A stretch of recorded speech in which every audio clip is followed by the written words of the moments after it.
दोस्तों अगर आप भी नीतीश राणा और आंद्रे रसेल को खतरनाक बल्लेबाज मानते हैं तो इस वीडियो को लाइक जरूर खींचेगा।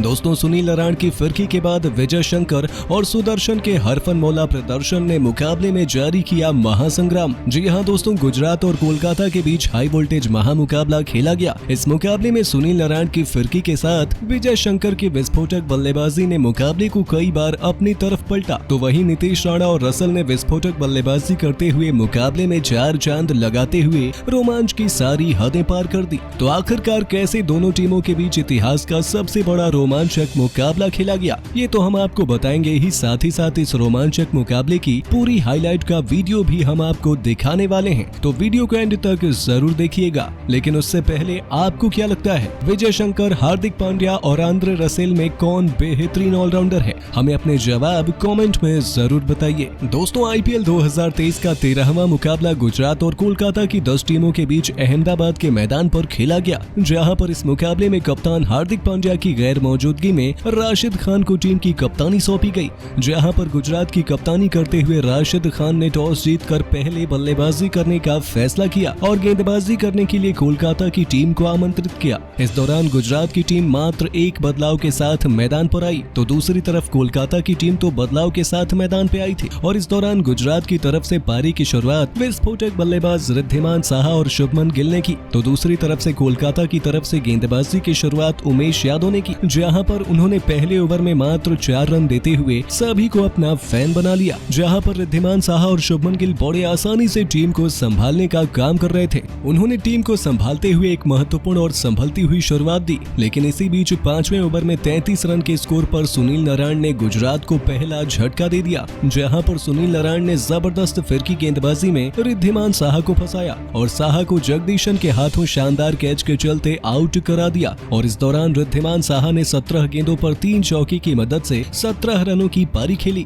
जिसके बाद बल्लेबाजी करने के लिए साई सुदर्शन मैदान पर आते हैं। तो वहीं दूसरी तरफ से बल्लेबाजी कर रहे गिल ने टीम को संभाल रखा। लेकिन इस बीच पावर प्ले में 54 रन 1 विकेट के नुकसान पर गुजरात की टीम ने बना दिए थे। लेकिन इसी बीच दोनों ने अर्धशतकीय साझेदारी पूरी की, 10 ओवर में पूरी कर ली। लेकिन इस बीच 67 रनों की साझेदारी को सुनील नारायण ने तोड़ दिया था। इस दौरान सुनील नारायण ने जबरदस्त गेंदबाजी करते हुए 12 ओवर में 100 रनों के स्कोर पर गुजरात को दूसरा झटका शुभमन गिल के रूप में दे दिया, जहां पर शुभमन गिल 31 गेंदों पर 5 चौके की मदद से 39 रन बनाने के बाद बाउंड्री पर खड़े उमेश यादव के हाथों कैच आउट हो गए थे। और इसके बाद बल्लेबाजी करने के लिए अभिनव मनोहर मैदान पर आते हैं, जहां पर उन्होंने बेहतरीन बल्लेबाजी करते हुए अगले ही ओवर में उमेश यादव को लगातार 3 गेंदों पर 3 चौके लगाए। लेकिन इसी बीच 14वें ओवर में अभिनव मनोहर को सुयश शर्मा ने क्लीन बोल्ड कर दिया था, जहां पर अभिनव मनोहर 8 गेंदों पर 3 चौके की मदद से 14 रन बनाने के बाद पवेलियन लौट गए।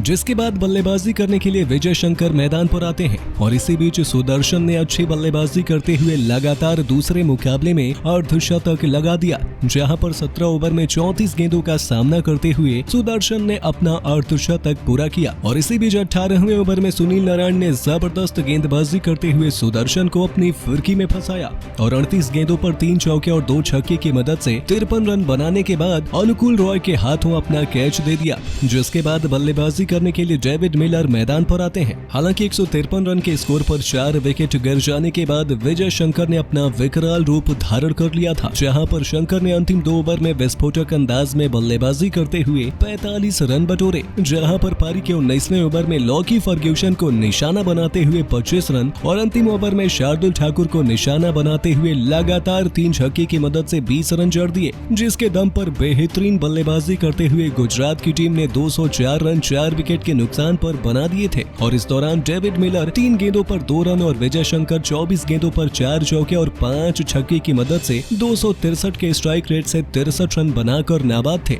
इस दौरान कोलकाता की टीम की तरफ से सुनील नारायण ने 3 और सुयश शर्मा ने 1 विकेट हासिल किया। तो वहीं 205 रनों के लक्ष्य का पीछा करने के लिए कोलकाता की टीम मैदान पर आई, तो कोलकाता की तरफ से पारी की शुरुआत रहमानुल्लाह गुरबाज और जगदीशन ने करी। यहाँ पर गुजरात की टीम ने इम्पैक्ट प्लेयर के तौर पर सुदर्शन को बाहर करते हुए जोशुआ लिटिल की एंट्री कराई। और इस दौरान पहले ओवर में गेंदबाजी की शुरुआत शमी ने की, जहां पर उन्होंने जबरदस्त गेंदबाजी करते हुए रहमतुल्लाह गुरबाज को काफी ज्यादा परेशान किया। इस दौरान गुरबाज ने ओवर की 5वीं गेंद पर 2 रन लेते हुए अपना और अपनी टीम का खाता खोला। तो वहीं 100 ओवर में मात्र 2 रन आए थे और इस बीच अगले ओवर में गेंदबाजी करने के लिए लिटिल मैदान पर आते हैं, जहां पर उनके सामने जगदीशन ने 4 रन लगाते हुए अपना खाता खोला। इसके बाद गुरबाज ने ओवर में छक्का लगाकर सभी को हैरान कर दिया था और ओवर के अंदर 12 रन बटोरे, जिसके बाद अगले ओवर में एक बार फिर से गेंदबाजी करने मोहम्मद शमी आते हैं। इस बीच गुरबाज ने पहले एक चौके के साथ 6 रन बटोरे थे,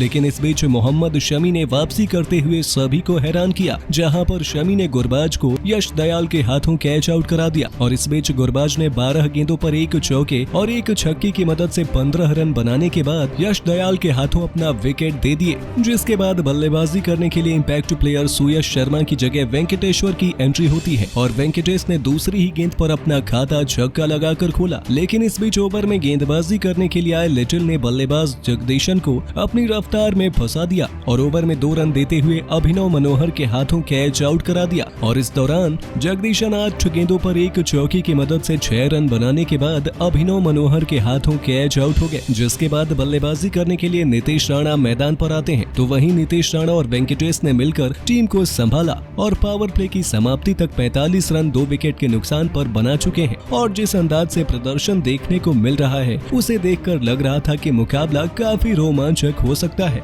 दोस्तों, विजय शंकर ने बल्ले से कोहराम बचाते हुए जड़ा ऐसा गगनचुंबी छक्का बना डाला, दुनिया का सबसे लंबा छक्का ठोकने का रिकॉर्ड तो खुद कप्तान हार्दिक पांड्या ने को का सलाम। तो आखिर कैसे अपने बल्ले से रन नहीं बल्कि रिकॉर्ड की बारिश करते हुए विजय शंकर ने गेंद को तारामंडल में छूमंतर कर दिया और उनके इस अद्भुत छक्के पर क्या कुछ किया हार्दिक ने, सब कुछ हम आपको अपनी इस वीडियो में दिखाएंगे। लेकिन उससे पहले आपको क्या लगता है कि विजय शंकर और हार्दिक पांड्या में सबसे खतरनाक खिलाड़ी कौन है? नीचे कमेंट करके जरूर बताइएगा। दोस्तों, अहमदाबाद के मैदान पर उतरते विजय शंकर ने अपने बल्ले से तबाही मचा दी। जी हां, आपको बता दें, मनोहर के विकेट के बाद आया तबाही का मंजर और सिर पर कफन बांधकर उतरे विजय शंकर ने अपने बल्ले से ताबड़तोड़ चौके छक्कों की बरसात करते हुए लॉकी फर्ग्यूसन से लेकर कोलकाता के लगभग सभी गेंदबाजों के परखच्चे उड़ाकर रख दिए। उनके सामने जो भी गेंदबाज आता वो उसे चौके या छक्के के लिए भेजकर उसकी हालत खराब कर देते थे। उनकी आतिशी बल्लेबाजी देखकर हर कोई हैरान था। तभी पारी का अंतिम ओवर लेकर आए शार्दुल ठाकुर के खिलाफ विजय शंकर ने अपने बल्ले से इतिहास लिख दिया। जी हां, शार्दुल ठाकुर की तीसरी गेंद को 90 मीटर दूर फेंकते हुए विजय शंकर ने केवल 21 गेंदों में ही अपना अर्धशतक पूरा कर लिया था, जिस पर पूरे स्टेडियम ने खड़े होकर उनके लिए तालियां बजाई। लेकिन वो इतने में ही नहीं रुके, बल्कि शार्दुल ठाकुर के घमंड को चूर चूर करते हुए लगातार 3 गेंदों पर 3 ऐसे भयानक छक्के लगाए जिन्हें देखकर तो गेंदबाज के साथ साथ पूरे कोलकाता की रूह कांप उठी थी। इस बल्लेबाज ने अपनी भयंकर बल्लेबाजी से केवल 24 गेंदों में 63 रन बना लिए, जिसमें 5 छक्के तो वहीं 4 चौके भी शामिल थे। लेकिन दोस्तों, इसी में एक छक्का ऐसा भी शुमार था जिसमें गेंद 100 मीटर से भी दूर जाकर गिरी थी।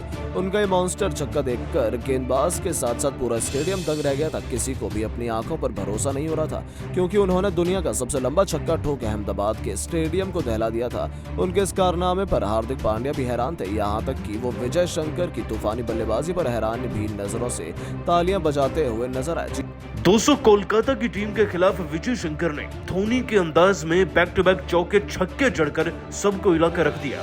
कैसे इस खिलाड़ी ने शुभमन गिल और साई सुदर्शन के साथ मिलकर आज केकेआर के परखच्चे उड़ाए। आपको उनकी बैटिंग का पूरा वीडियो दिखाएंगे, लेकिन उससे पहले आप सभी को क्या लगता है विजय शंकर और पांड्या में बेहतर कौन है? नीचे कमेंट करना नहीं भूलिएगा। दोस्तों, आईपीएल 2023 का रोमांच दिन पर दिन बढ़ता चला जा रहा है। अब वो टीमें सामने आ रही हैं जो जीतकर आईपीएल के फाइनल में पहुंचने का दम रखती हैं, तो कई टीमें बैक टू बैक हार भी रही हैं। लेकिन ये लड़ाई बहुत इंटरेस्टिंग है। ये मुकाबला दोस्तों अहमदाबाद के नरेंद्र मोदी स्टेडियम में गुजरात टाइटंस और कोलकाता की टीम के बीच में खेला गया। इसी मैदान से दोस्तों गुजरात टाइटंस ने इस सीजन का पहला मुकाबला जीतकर अपने सीजन की आधुनिक शुरुआत करी। खैर दोस्तों, मैच शुरू होता है और सरप्राइजिंगली हमें पांड्या मैदान में दिखते ही नहीं। जी हां दोस्तों, आपने सही सुना, आज गुजरात टाइटंस की कप्तानी दी गई राशिद खान के हाथों में। खैर दोस्तों, खान टॉस जीत गए और टॉस जीतने के बाद पहले बल्लेबाजी चुन ली अपनी टीम के लिए। भले ही पांड्या इस टीम में ना हो, लेकिन दोस्तों फिर भी इस टीम का बल्लेबाजी लाइनअप कुछ ऐसा है कि इनको देखकर हमेशा ये कॉन्फिडेंस तो बना रहता है कि बड़ा स्कोर तो निकलेगा ही। रिद्धिमान साहा और शुभमन गिल दोनों ट्रेडिशनल ओपनर है दोस्तों इस टीम के। खैर दोस्तों, दोनों मैदान में आते हैं और चौथे ओवर तक 30 रन बनाकर एक अच्छा खासा शुरुआती टोटल बना देते हैं। हालांकि फिर ओवर की 5वीं गेंद पर रिद्धिमान साहा 17 रन पर सुनील नारायण की गेंद पर कैच आउट होते हैं। लेकिन 2 खिलाड़ी ऐसे थे जो अकेले दोस्तों आज केकेआर की टीम की बखियां उधेड़ कर चले गए। हम बात कर रहे हैं शुभमन गिल की और साई सुदर्शन की। दोस्तों इन दोनों बैट्समैन ने आज टीम के बाकी 2 से 4 खिलाड़ियों के हिस्से की बल्लेबाजी कर डाली। दोस्तों शुभमन गिल के सामने चाहे आए हो लॉकी फर्ग्यूसन, सुनील नारायण या फिर वरुण चक्रवर्ती ही क्यों ना हो, हर खिलाड़ी ने बैक टू बैक चौके जड़कर दोस्तों देखते ही देखते ये शुभमन गिल 31 गेंदों के अंदर 5 चौके लगाकर कब में कब 39 रन पर पहुंच गए, किसी को पता ही नहीं चला। हालांकि फिर सुनील नारायण की गेंद पर शुभमन गिल अपना विकेट दे बैठे। दोस्तों शुभमन गिल जब तक आउट हुए तब तक वो टीम को अकेले 100 के पार ले गए थे। 12वें ओवर की चौथी गेंद पर सुनील नारायण की गेंद पर वो उमेश यादव को कैच दे बैठे। खैर दोस्तों कोई गम नहीं, क्योंकि इनके जाने के बाद मैदान में 2 और खिलाड़ियों ने ऐसी बल्लेबाजी करी कि देखकर सब अपनी आंखें मलते रह गए थे